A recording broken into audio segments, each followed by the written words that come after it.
bienvenue. Merci beaucoup, d'être présent pour les séjours, Nacelle.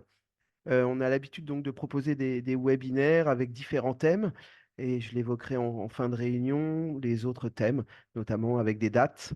Aujourd'hui donc on va évoquer un séjour à l'étranger qui reste, selon nous, selon Nacelle, la meilleure solution en effet pour apprendre une langue et comment optimiser le séjour de mon enfant. Donc dans un premier temps, bien sûr, la meilleure solution, c'est de partir à l'étranger et l'optimiser, c'est, vraiment comment on va réussir, faire en sorte que ce soit une réussite pour votre enfant. Très clairement, partir à l'étranger, l'idée d'un séjour linguistique, c'est de parler, c'est de s'exprimer. On part en séjour linguistique à l'étranger pour, améliorer son oral, bien évidemment. L'idée, c'est de se lancer, c'est de discuter, c'est de prendre la parole, qu'on soit hébergé en famille d'accueil ou d'ailleurs, chez le professeur, c'est toujours en famille d'accueil ou en campus. L'idée, c'est de progresser, de prendre la parole, qu'on soit en cours collectif, en cours particulier et surtout ce qu'on attend de vos enfants, c'est, vraiment de partager et de rencontrer, d'autres étrangers qui vont permettre vraiment à votre enfant de les côtoyer, de discuter, de vraiment passer un cap. L'objectif, vraiment le but de ce séjour à l'étranger, c'est de s'exprimer, d'accepter en fait de se mettre un petit peu en difficulté, mais c'est se mettre en difficulté qui va vous permettre et qui va permettre vraiment à votre enfant de passer ce cap, même si, oui, on fait tous des fautes en anglais et les jeunes vont faire des fautes en anglais, mais ils vont peut-être avoir, certes au début un accent un petit peu difficile ou entendre un accent qui est compliqué venant de l'étranger, que ce soit en anglais, en allemand ou en espagnol par exemple. Mais en tout cas, ce qu'on attend d'eux vraiment, c'est de parler, c'est de s'exprimer, c'est de sortir un peu de leur zone de confort et c'est comme ça en fait que les jeunes vont progresser. Donc c'est vraiment de l'oral, entendre et s'exprimer. C'est ce qui change vraiment le voyage, c'est ça, hein. Autant on peut apprendre une langue, chez soi, en effet, dans les livres ou, aujourd'hui il y a plein d'applications. Mais par contre s'exprimer, dans un pays et que ce soit au quotidien ou en cours ou, pour, quand on prend le métro, quand on cherche son chemin, c'est vraiment ce qu'on attend de vos jeunes lors d'un séjour linguistique à l'étranger. Ensuite, bien évidemment, ce qu'on va attendre, d'un séjour à l'étranger, c'est de découvrir, d'autres pays, d'autres cultures et d'autres coutumes. Ça paraît évident, mais c'est vraiment en voyageant qu'on va s'ouvrir aux autres, qu'on va apprendre à connaître les autres, qu'on va apprendre à se connaître également et à progresser. C'est ce qui, c'est toutes ces différences en fait que vos enfants, vos ados, vos jeunes vont côtoyer en voyageant, en découvrant d'autres pays et d'autres cultures, d'autres modes de vie. C'est comme ça que c'est toutes ces différences qui vont faire la richesse de nos enfants et de cet apprentissage. Donc oui, c'est une vraie, c'est un vrai choix de la part de Nacelle de faire partir des jeunes, que ce soit en séjour encadré ou en séjour individuel, dans le monde entier maintenant depuis plus de 65 ans, puisqu'on fait des séjours linguistiques à l'étranger depuis 1957. Heu, également, on va demander et c'est la difficulté un petit peu d'un séjour linguistique à l'étranger, c'est de s'adapter. Au début, c'est pas évident. Voyager, c'est pas évident. Oui, se mettre en difficulté, c'est oser un petit peu, affronter, les différences. Eh bien, il y a un temps d'adaptation. Il y a un temps d'adaptation, sur la langue, sur, tout ce qui est culinaire aussi, sur la façon de penser des autres enfin des étrangers, des autres et ça prend peut-être plus de temps. Parfois, ça prend, 24-48 heures, ça prend parfois une semaine, un peu plus, longtemps, mais en tout cas, c'est de l'adaptation et vous allez voir que, finalement, les jeunes, je trouve, s'adaptent plus vite que nous adultes. Donc c'est une vraie force de se dire: «Je vais à l'étranger pour aussi m'adapter et pour me mettre en difficulté». Et les résultats ensuite, sont très clairs. On grandit, hein, on grandit, plus vite, tout simplement. On prend plus confiance quand on voyage, on prend, beaucoup plus de maturité dans l'objectif en effet d'acquérir, de l'autonomie. Donc c'est vrai que, c'est pas facile de voir partir, nos enfants, même 15 jours, hein, sur un séjour linguistique, encore plus sur des séjours plus longue durée qu'on propose avec des études à l'étranger où on part, 3 mois, 6 mois, voire 1 an sur des années de césure. Mais en tout cas, cette maturité, les jeunes filles, les jeunes garçons vont l'acquérir en partant, clairement à l'étranger et c'est un accélérateur d'autonomie, de maturité et les jeunes finalement, quand ils partent, c'est pas toujours évident de revenir, mais on sent qu'ils ont vraiment franchi un vrai cap. Sur, les autres, bienfaits d'un séjour, linguistique à l'étranger, c'est bien entendu de développer son réseau. Très clairement, aujourd'hui, c'est indispensable, même à 14 ans, 15 ans, 16 ans, de développer son réseau, de rencontrer d'autres personnes, de s'ouvrir aux autres et puis de se dire: «Bah, on revient d'Angleterre, on revient d'Irlande ou des États-Unis, du Canada», d'avoir rencontré bien, des jeunes, chinois, américains, ou, heu, ou allemands ou italiens.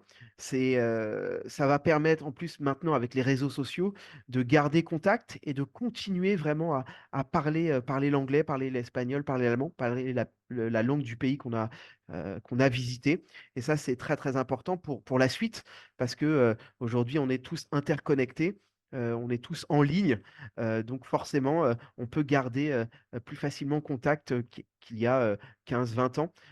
Donc ça, c'est une chance en fait, et là je m'adresse peut-être il y a des jeunes qui nous écouteront, c'est une chance de pouvoir, voyager, c'est une chance de pouvoir, bénéficier d'un séjour linguistique à l'étranger. Il faut s'en servir et il faut le travailler, il faut l'entretenir, de par votre ouverture, mais de par, le développement de votre réseau qui va vous aider, bah, au cours de votre vie, au cours de votre carrière, professionnelle et puis personnellement aussi, c'est un vrai enrichissement de partir à l'étranger et ça paraît anecdotique, mais pour moi, c'est presque le plus important.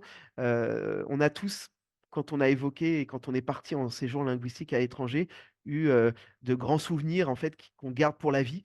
Parce que partir en séjour linguistique, à l'étranger avec Nacelle, on essaye en tout cas de vous concocter, de vous, organiser des séjours, assez uniques, des séjours assez exceptionnels et c'est ce qu'on retient en fait quand on revient en France ou après un voyage finalement, encore plus sur un voyage linguistique, mais on retient peut-être une excursion, une soirée un peu particulière, des visites, de monuments ou autres, culturels. On peut se souvenir aussi d'un plat, d'une senteur, d'un marché qu'on a visité ou d'une ambiance. Donc ça reste des souvenirs, pour la vie et c'est ce qu'on recherche en tout cas en proposant des séjours linguistiques à l'étranger avec Nacelle. Voilà, on rentre, pareil avec, des nouveaux amis, avec plein d'anecdotes qu'on pourra évoquer, qu'on aura en tête et surtout des envies de repartir. Voilà un petit peu l'idée d'un séjour linguistique à l'étranger et ce qui est oui, vraiment le cœur d'un séjour, c'est de voyager, hein, clairement. On sait faire, on propose, hein, d'autres séjours, en France, mais le linguistique à l'étranger est vraiment la meilleure, formule pour progresser en langue. Et puis, comment l'optimiser? Pour moi, optimiser un séjour linguistique, c'est faire en sorte de réussir, en fait, son séjour. C'est la garantie que votre enfant va clairement se sentir bien, va progresser, va s'épanouir, à l'étranger et tout ça, il faut le mettre en place en amont, ce que j'appelle la préparation du séjour et la destination et le comportement et puis le retour en France.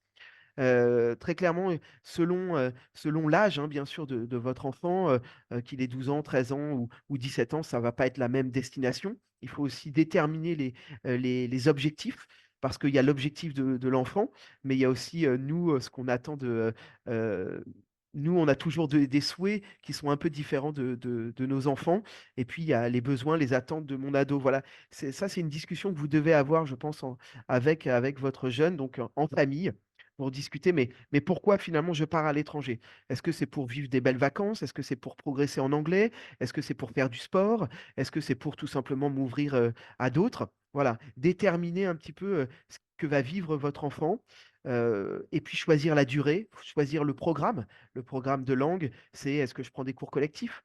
Est-ce que je prends des cours particuliers? Est-ce que j'ai besoin de cours intensifs? Est-ce que j'ai besoin de de programmes prépa grandes écoles ou de préparer un examen? Voilà. Est-ce que je vais avoir besoin en effet de valoriser, ce séjour linguistique en l'indiquant sur mon CV selon mon âge, hein, à 18 ans, 20 ans, quand on est en école de commerce, école d'ingénieur ou un BTS ou autre, ou même on le fait dans le cadre du CPF, parce qu'on a tous un compte personnel de formation pour les séjours individuels et pour les salariés. Voilà, déterminer un petit peu tout ça, ce choix et y réfléchir et très clairement, chez Nacelle, on a mis en place aussi des conseillers personnalisés qui vont, aider et vous aider, les jeunes, les ados, mais aussi parents à trouver la bonne formule, le bon programme adapté à votre budget, bien entendu et adapté à, qui est votre enfant et ce qu'il recherche dans cette, dans cette démarche de partir à l'étranger. Ensuite, j'insisterai sur la préparation du séjour, ce que j'appelle l'avant-départ, hein. Avant de partir, ça y est, on sait qu'on a pris un séjour, par exemple, à Oxford, en Angleterre. Eh bien, je vais m'intéresser vraiment à la destination, m'intéresser à, ce que je peux visiter, pourquoi j'ai choisi Oxford, s'intéresser à l'histoire, du pays, s'intéresser économiquement, au pays, à la situation politique. Voilà, savoir où vous allez, ça c'est important. Donc il faut lire, écouter, demander, vraiment s'informer, essayer de c'est une préparation et finalement en préparant ce séjour, eh bien, on va un peu moins vers l'inconnu, même si c'est chouette d'aller un petit peu vers l'inconnu, mais vous avez un petit peu cadré, le séjour de votre enfant et ensuite, ce qui va être important, c'est pendant le séjour, le comportement aussi également de,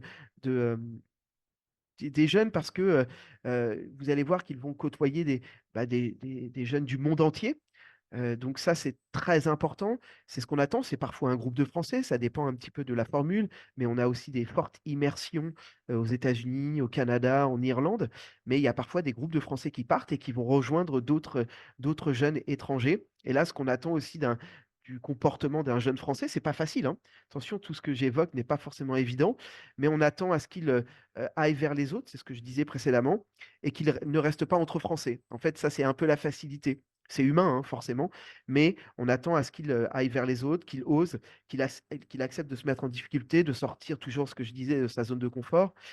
Faire des fautes, c'est pas très grave et ne pas se reposer en fait sur le français ou le copain, la copine qui parle peut-être un peu mieux, anglais, espagnol ou allemand au début, parce que, finalement, ça va on va pas se mettre en difficulté, on va se reposer sur quelqu'un. Non, je pense qu'il faut se prendre en main. Il faut essayer de se dire: «Voilà, ben j'ose, j'y vais, au sein de la famille d'accueil, je vais voir, le voisin, je vais, discuter avec, un jeune étranger, voilà, qui semble me ressembler. On a peut-être, pas mal de choses en commun, donc allez-y» et pour ça d'ailleurs les jeunes savent faire, hein. Ils sont très, ils peuvent avoir cette confiance aussi et ils sont très, très ouverts aussi. Il faut se couper aussi, hein, du téléphone portable.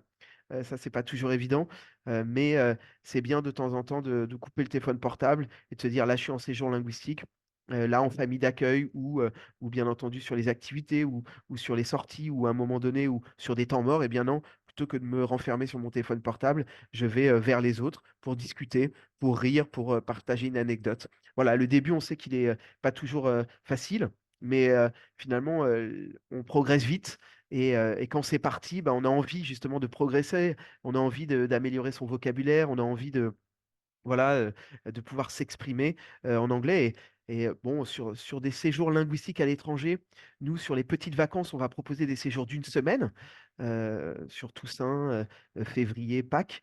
Mais ensuite sur l'été, oui entre le 15-20 juin et le 1er septembre, on va proposer des séjours de 2 semaines, 3 semaines, 4 semaines. Donc plus le séjour va être, est long, plus, le bénéfice sera important sur la langue et sur cette ouverture à l'étranger et puis sur les séjours individuels, on peut partir, en effet, 3 semaines, comme 3 mois, comme 6 mois. Donc plus ça va être en effet, une durée, cadrée, organisée et longue et plus ce sera efficace et après ça s'entretient, hein, tout ça bien sûr, c'est, très, très important et j'allais évoquer, le rôle des parents. Je crois qu'il faut aussi laisser, voilà, son jeune faire son expérience, le responsabiliser, lui faire confiance. Et c'est d'ailleurs pour ça, hein, que vous nous choisissez aussi en tant qu'agence de voyage. C'est très cadré, c'est très organisé. On est un organisme français, labellisé, Norme NF, AFNOR, certifié. Et heu et là-dessus, vous avez, choisi le bon organisme. Mais il faut aussi sur place, quand il est sur place, le laisser vivre son expérience et finalement il revient plein de souvenirs. Ensuite, justement, ce retour en France et bien, continuer à travailler, son anglais, son espagnol, son allemand ou une autre langue.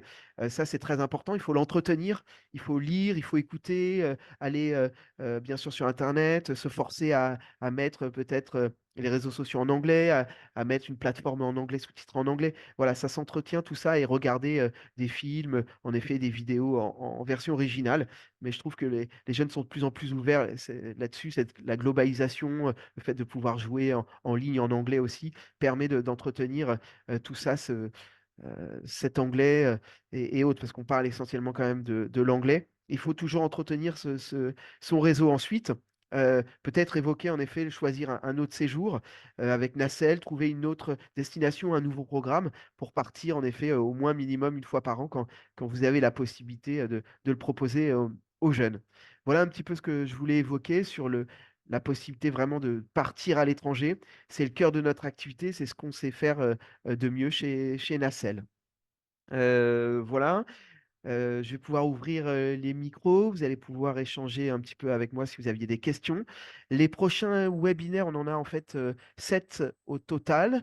Alors bien sûr, vous pourrez le réécouter, le revoir en replay. Il y en a un prévu le 7 mars, le 14 mars, 21 mars, 28 mars et 4 avril avec, des thèmes un peu spécifiques, et ce sont nos directeurs de programme aussi, qui essayent de bien vous orienter, vous proposer. Ensuite, le site internet est facilement, voilà, vous pouvez aller sur nacelle.fr. Moi, je vous encourage également à nous contacter parce que, alors il y a le site internet, il y a la brochure, mais on aime quand même avoir, les parents au téléphone. On est là pour ça. On a étendu un petit peu nos heures d'ouverture du lundi au vendredi jusqu'à 20 h, même le samedi également, et vous nous confiez votre enfant, donc pour moi, ça me paraît, fondamental de pouvoir avoir ce contact. Alors vous pouvez réserver en effet sur le site, mais il est important de connaître un petit peu votre objectif, connaître qui est votre enfant, et c'est ce qu'on attend un petit peu des parents, et je pense que c'est ce que vous attendez sur nos conseils, en tout cas d'agences de voyage spécialistes de séjour linguistique